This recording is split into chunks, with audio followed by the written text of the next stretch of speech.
Voilà, donc je disais que je suis toujours positivement intéressé par des frères, des sœurs africains comme ce jeune Assil Manani, qui ont deux qualités, la pertinence et la persévérance, la persistance dans leur idéal, et qui ne se laissent pas, pour ainsi dire, dévier de ce chemin par les circonstances, qui ne se découragent pas.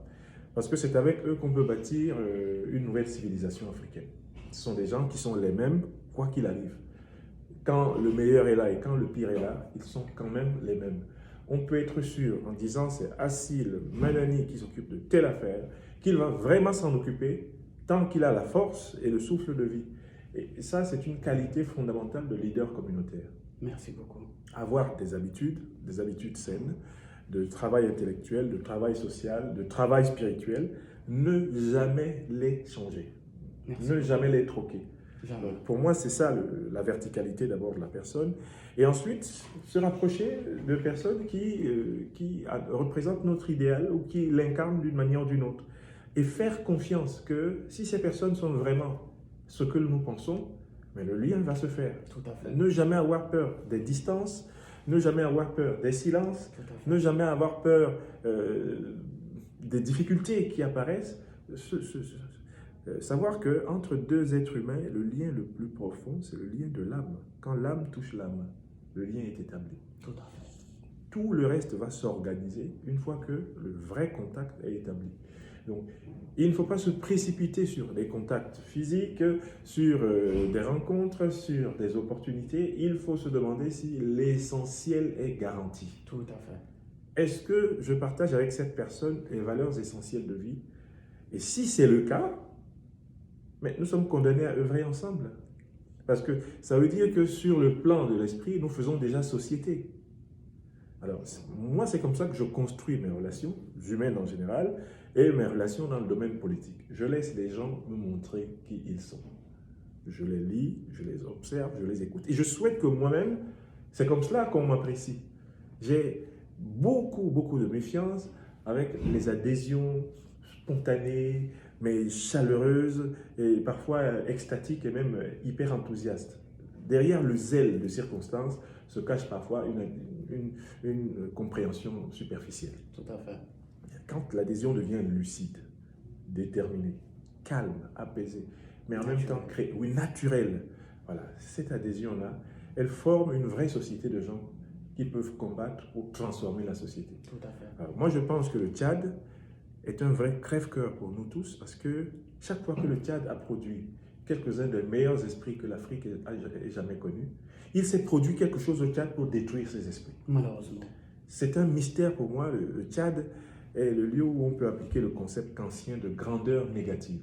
C'est-à-dire que le Tchad a produit quelques-uns des plus brillants esprits. Alors moi, je vous dis, moi je suis Camerounais de naissance. Certains de mes maîtres au lycée à Yabassi au Cameroun et à l'université de Yaoundé étaient de très grands Tchadiens qui n'ont jamais enseigné aux Tchadiens. Parce que depuis les années 60, 70, 80, ce pays a le chic de faire, de chasser, de détruire tous ceux qui sont capables de l'élever. Ah, vraiment, c'est ça. Donc, moi, mon prof de maths à Yabassi, Ben Badji Tokinda, que j'avais à partir de la classe de première et de seconde, de terminale, c'était Ben Badji. Il avait été formé en Union soviétique, il était revenu en Afrique, le Tchad ne l'avait pas pris. Et c'est l'UNESCO qui avait réaffecté ces Tchadiens hautement formés dans les lycées du Cameroun, dans les lycées du Bénin, de Côte d'Ivoire, etc. J'arrive à la fac, j'ai Adoum Baïsso, l'un des plus grands psychopathologues que toute l'Afrique ait jamais vu, un esprit d'une profondeur et d'une spiritualité puissante. Il n'a jamais enseigné au Tchad. Auteur d'une thèse remarquable sur l'éducation au Tchad et qui avait analysé vraiment toutes les strates de la réforme éducative du Tchad, ce type-là a fini sa vie là au Cameroun. Les services tchadiens ont envoyé des membres de sa famille l'empoisonner. Je prends un troisième exemple qui me marque toujours quand je pense au Tchad, c'est le cas du grand mathématicien Ibni, qui est l'un des grands esprits de l'école de mathématiques d'Orsay en France. C'est-à-dire que ses travaux inspirent ceux qui gagnent les Nobel actuellement en France. Le grand Tchadien Ibni. Il était un grand. Ce monsieur-là rentre les débiles assassins. On se rappelle. C'est-à-dire que Ibni, rien que parce que Ibni, c'est l'un des plus grands esprits mathématiques que notre continent ait porté depuis plusieurs millénaires, il était question que toute l'Afrique le protège. Ben, c'est ça. Parce que c'est avec eux qu'on devait construire le projet d'émancipation technologique de l'Afrique. C'est avec eux qu'on doit concevoir les modules de conquête spatiale. C'est avec eux qu'on doit concevoir toutes les machines écologiques les plus adaptés à notre environnement et qui vont assurer l'autonomie énergétique. Ce sont ces mathématiciens-là, les mathématiciens les plus élevés qui conçoivent les modèles technologiques les plus fins et de plus en plus les plus adaptés. Je prends ces trois visages que moi j'ai connus. Ben Badji, au lycée d'Yabassi au Cameroun, Adoum Baïsou, mon maître de psychopathologie à Yaoundé, et Assil Manel, mais ça viendra, et Ibn Oumar, Ibni qui se fait tuer. Ce sont mes critères pour évaluer les Tchadiens. Quand je rencontre un Tchadien ou une Tchadienne, j'essaie de voir s'il est de l'essence de ces êtres-là, exceptionnels que j'ai connus. Et pour être de ces êtres exceptionnels, il n'y a pas besoin d'être un dieu. Il faut simplement avoir une discipline. Tout à fait. Une discipline. Ce que j'ai remarqué chez mes maîtres tchadiens que j'avais au Cameroun, c'est que c'était des hommes disciplinés. Ils faisaient la même bonne chose régulièrement. Tout à fait. S'ils sont des musulmans pieux, ils prient régulièrement. L'un était musulman, l'autre était chrétien. Ils pratiquaient leur foi. Ils lisent et étudient presque systématiquement aux mêmes heures. Ils programment leur journée. Ils ne gaspillent pas leur temps. Wow. Et quand ils décident de ne rien faire du tout, ils ne font vraiment rien du tout. Je trouvais Ben Badji assis sous les manguiers, en train de secouer les manguiers pour qu'il y ait des mangues qui tombent, les suçait, les jetait là par terre, ou en train de jouer aux dames. Et c'est comme ça que ces maîtres-là sont. C'est des gens qui sont en fait très simples à la base, mais parce qu'ils vivent sur les principes intérieurs. Alors, comment faire que le Tchad devienne un pays qui soit capable d'héberger son génie et de donner son génie à l'Afrique? Comment le faire? Hier, je disais ici devant Migo Natolban qui est venu me voir, du réseau citoyen, je dis au Tchad, il y a deux démons et deux anges qui s'affrontent. Les deux démons, premier, l'ethno-régionalisme, tout à fait. Le deuxième, le néocolonialisme. Certes. Ils sont du même côté souvent.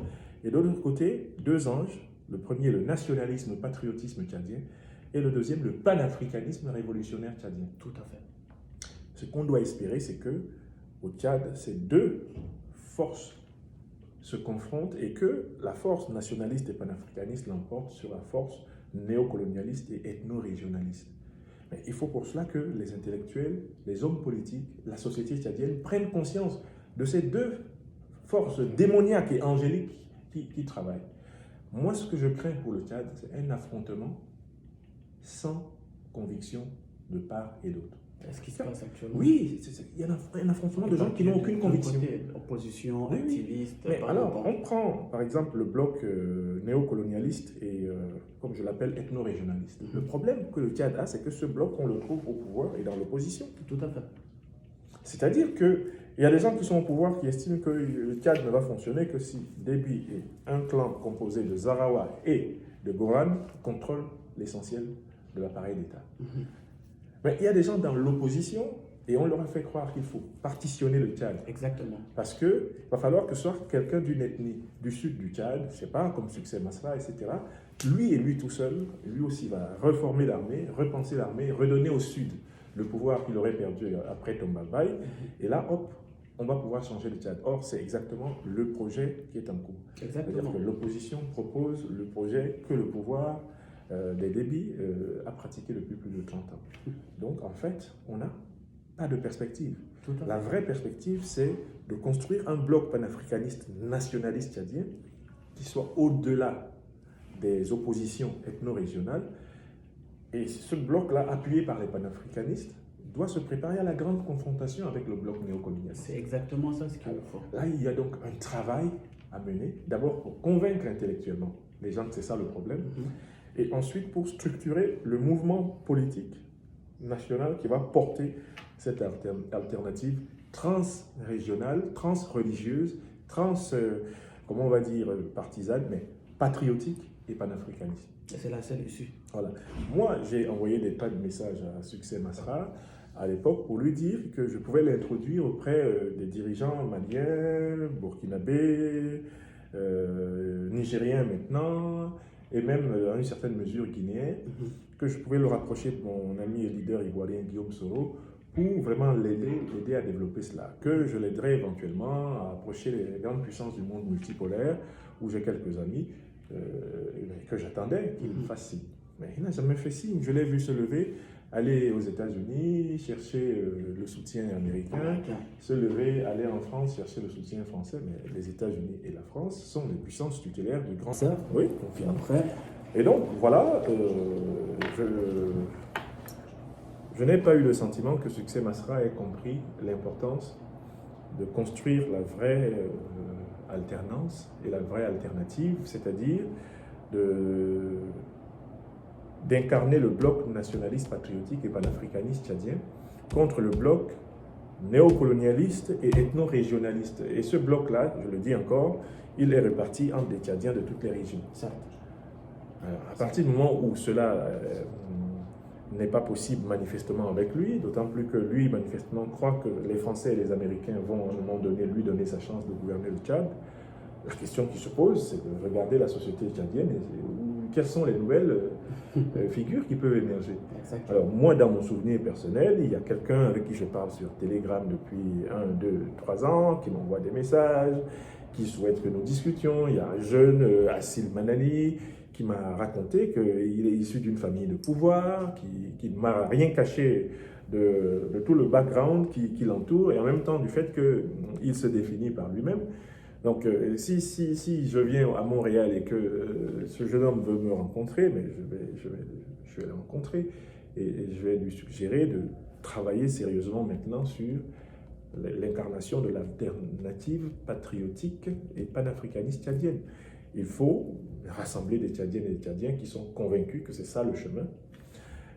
Faire l'effort de convaincre des Tchadiens du sud, du nord, de l'est, du centre, de l'ouest, qu'il faut construire un mouvement patriotique transrégional. Alors il sera transrégional par quoi? Mais par son programme de société. Exactement. C'est-à-dire, voilà, on va dire que nous allons construire, mettons, 5 grandes universités dans les 5 principales régions du Tchad.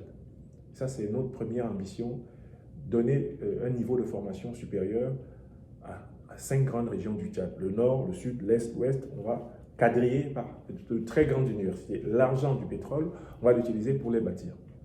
Nous allons construire 3 ou 4 principales industries de base, permettant aux Tchadiens de produire et de consommer les Tchadiens. Par exemple, nous allons industrialiser une bonne partie de notre agriculture. Nous allons industrialiser l'extraction de l'or, par exemple. Nous allons absolument raffiner complètement notre pétrole nous-mêmes. Et voici comment ça va être réparti dans le développement du pays. Voici les projets que ça va faire. Il faut transrégionaliser le Tchad par les projets. Il ne faut pas se contenter de déclarations. Moi, Assil, vous voyez, je suis qu'un jeune qui vraiment n'aime pas la discrimination. C'est pas ça.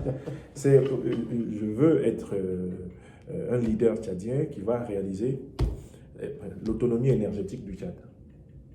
Voici le projet, nous avons étudié ça avec des Tchadiennes, des Tchadiens, des Africains qui s'y connaissent. Voici ce qu'on doit faire pour que le Tchad soit autonome. C'est là-dessus qu'on va travailler, c'est là que nous allons combattre l'ethno-régionalisme, par l'économie. Nous allons le combattre par l'éducation. Nous allons le combattre aussi parce que nous allons faire du Tchad une grande nation panafricaniste. Donc nous allons passer des alliances stratégiques avec le Mali, le Burkina, le Niger. Le Tchad va adhérer à l'Alliance des États du Sahel. Le Tchad va diversifier sa coopération internationale. C'est notre rêve. C'est ce que le Tchad va faire. Notre mouvement va chercher à entrer en contact avec les dirigeants maliens, etc., avec le président Poutine, avec la Chine, sans exclusion, avec les États-Unis, avec la France, mais dans le respect de nos intérêts souverains, nous allons mener une diplomatie multilatérale. Voici comment nous allons recruter les cadres. Voici comment nous allons bâtir notre armée. Notre armée sera une armée de projet. Par exemple, on va interdire à l'armée, on va constitutionnaliser l'interdiction que l'armée participe aux opérations de maintien de la paix civile. L'armée ne sort jamais contre le peuple tchadien. Ça va être constitutionnalisé. On ne peut pas faire sortir un régiment de militaires contre une foule qui manifeste. On va faire une police, une gendarmerie chargée du maintien de la paix et de l'ordre avec des ordres, avec des décisions fondamentales. Il sera interdit à nos militaires de tirer sur les Tchadiens qui manifestent. Tout militaire qui tire sur les Tchadiens qui manifestent, il a droit à la prison à perpétuité. On met tout ça en place. Et c'est ça qui va transrégionaliser le Tchad. Et on explique ce projet. Si ça prend 1 an, ou 2, ou 3, ou 4 pour l'expliquer aux gens, c'est ce qu'il faut faire. Voici ce que nous allons faire pour que nous ne soyons plus là en train de nous regarder en chien de faïence. Donc pour moi, c'est ce travail que vous avez à faire. Ce que vous dites fait beaucoup de sens. C'est ce que vous avez à faire maintenant. Et au lieu de mettre en valeur ce qu'on peut appeler votre personnalité, votre parcours, qui sont très intéressants, ce qu'il faut mettre en valeur, c'est votre projet de Tchad. Et alors là, c'est là qu'entre en jeu la communication politique. Vous devez créer des chaînes YouTube, Facebook, TikTok, des chaînes Telegram, dans lesquelles vous promouvez ce projet de Tchad. Vous dites, mon problème, moi, Assil Manani, c'est pas que mon frère qui s'appelle, je ne sais pas, Ngaï Tombar, etc., qui est de tel endroit, c'est pas qu'il exerce une fonction. Mon problème, c'est que nous soyons capables tous de vivre heureux dans notre pays, le Tchad. Exactement. Voilà pourquoi je veux mettre en place un système tel que nous allons tout faire pour que les meilleurs d'entre nous assument les fonctions qui vont améliorer la condition de tous. Exactement. Et à un moment donné, il sera impossible d'associer une fonction à une origine. Ce sera juste impossible. Parce que nous allons donner à toutes les filles et à tous les fils du Tchad les mêmes chances. Exactement. Nous allons tuer le tribalisme par le développement. C'est le sous-développement qui exacerbe les différences tribales. Mais si un Zarawa, un Goran, un Mundan, s'ils sont tous traités pareil par l'État, ils n'ont plus besoin de leurs appartenances ethniques pour se définir. Tout à fait. Ils vont dire, non, moi j'ai étudié les sciences politiques, je crois que je suis bien placé pour assumer une fonction d'ambassadeur. Tel va dire, moi j'ai fait de l'ingénierie, c'est moi qui devrais m'assurer de tel projet. Oui, donc on va passer d'un Tchad des compétences, d'un Tchad des appartenances à un Tchad des compétences. Il faut donc commencer ce travail. Montrer que vous avez absolument les meilleures idées pour le Tchad. Et ensuite, poser des actes. Systématiquement condamner les abus, d'où qu'ils viennent. Condamner le discours néocolonialiste, le discours ethno-régionaliste, qu'il soit du nord, de l'est, du centre, de l'ouest ou du sud. Systématiquement traquer les ethno-régionalistes pour leur dire c'est un discours anti-africain, c'est un discours anti-tchadien, et c'est avec ça qu'on nous a appris à nous entretuer. Donc, à mon avis, il y a ce travail à faire. Alors, Succès avait commencé ce travail, mais en chemin, il s'est mis à croire que ce sont les Occidentaux qui donnent les fonctions. Et personnellement, j'ai pris mes distances avec la pratique politique de Succès Masra quand j'ai vu son extrême dépendance psychologique envers l'Occident. C'est un vrai problème pour lui. Je crois qu'il est dans cette impasse. Et il a avoué pratiquement qu'il a les mêmes maîtres que Mahamat Kaka. Donc à partir de là, ils appartiennent tous au bloc ethno-régionaliste, au bloc néocolonialiste. Tout à fait. Voilà la situation objective. De la domination hégémonique occidentale. Voilà. Or, c'est l'Occident qui a introduit cette technologie de la légitimité ethnique. Tout à fait. C'est lui qui nous a appris à nous mépriser entre nous. Au lieu que j'aime la culture de mon frère Zarawa ou Goran et que je l'apprenne, et que je lui apprenne ma culture de Bassa du Cameroun, on m'apprend à le détester a priori. Et on lui apprend à me détester a priori parce qu'il y a quelqu'un qui, lui, veut continuer à pomper notre pétrole, notre gaz, et à nous jeter les uns contre les autres. Tchadien contre Camerounais, Tchadien contre Nigérien, Nigérien contre Nigérian, Nigérien contre Ivoirien. On a vu ça avec la manipulation de la CEDEAO pour la récemment. Donc, voilà. Donc, je tiens donc à vous dire que je considère que maintenant, il est temps de vous aider à réaliser cette mutation-là. Il est temps de vous encourager à prendre les initiatives qu'il faut pour que la contradiction fondamentale soit éclairée. Tout à fait. Et il faut assumer la contradiction fondamentale. Mais pour cela, on traque tous les ethno-régionalistes, d'où qu'ils soient, et on les démystifie. On traque tous les néocolonisés, d'où qu'ils soient, on les démystifie. Et on propose un projet de Tchad qui soit un projet patriotique, qui soit un projet panafricanistes et on pose des actes patriotiques et des actes panafricanistes. Des réels actes. Bon, pour moi, c'est vraiment le chemin. Et en vous lisant régulièrement sur le Telegram, j'ai cru voir que vous prenez le temps d'élaborer vos idées, de chercher ce que vous voulez dire. Merci, professeur. Je pense maintenant qu'il faut utiliser fortement l'analyse dialectique, c'est-à-dire il faut, pour se positionner en politique, chercher où se trouve la contradiction principale et où se trouvent les contradictions secondaires. Quelle est la contradiction principale tchadienne? On doit faire une espèce de modèle. Vous devez avoir même des schémas où vous dessinez dans vos cahiers, dans vos papiers, pour voir comment le Tchad se configure. Maintenant, comment on va changer, comment on va donner une chance au peuple pour que nous voulons servir dans cette contradiction?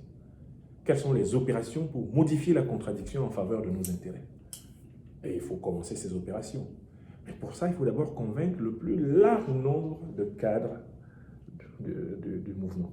Il faut réussir à convaincre. Et c'est le plus difficile dans les périodes de susceptibilité, de soupçon, de doute. Est-ce que ce n'est pas un agent? Manani vient d'une famille de pouvoir. Est-ce que ce n'est pas une ultime ruse des débits de faire de lui un opposant qui, depuis le Canada, pense un Tchad transpartisan? Est-ce que ce n'est pas un piège qui nous étend? Il faut travailler à créer la confiance autour de ces questions. Et je ne connais pas d'autre méthode que la communication politique, l'éducation politique, la mobilisation citoyenne pour créer la confiance. J'ai été inspiré et vous continuez toujours de m'inspirer. Moi, personnellement, aujourd'hui, c'est un grand jour pour moi, d'abord de vous rencontrer. Ça fait 2 ans et demi que je change avec vous. J'ai appris beaucoup de votre personne et comme je le dis toujours, vous êtes le grand frère que je n'ai pas eu. On dit en anglais, my brother from another mother. Je le dis toujours et puis vous l'avez toujours dit, vous êtes le fils des Cameroun, du Tchad, du Mali. Oui, bien sûr. Vous m'avez aujourd'hui légué quelque chose de très très important, de pertinent. Et ça va nous servir de fonder quelque chose de réel. Par rapport aux acteurs de la vie tchadienne, que ce soit l'opposition ou le parti au pouvoir, je l'ai toujours dit, le Tchad n'a pas aujourd'hui la liberté de choisir ses dirigeants ni ses opposants. Bien sûr. On nous choisit les opposants. Nos opposants, nos dirigeants n'ont pas la liberté d'exercer pleinement leurs attributs. Donc dorénavant, on n'a pas une forme on ne dépend pas d'une entité, on n'est pas dans l'extrême non plus, on cherche d'abord l'acceptation des Tchadiens, les concernés, défendre leur intérêt, l'intérêt souverain et national. Et tout ce que vous avez dit, on va l'appliquer à la lettre et j'espère échanger avec vous dans le futur. Oui, absolument. Ça, je vous garantis que je me rendrai davantage disponible pour vous aider à clarifier la contradiction et à créer une base de cadre de la révolution tchadienne. Merci, professeur. Voilà. Je crois que c'est ce qu'il y a à faire. Il n'y a rien d'autre à faire pour nous.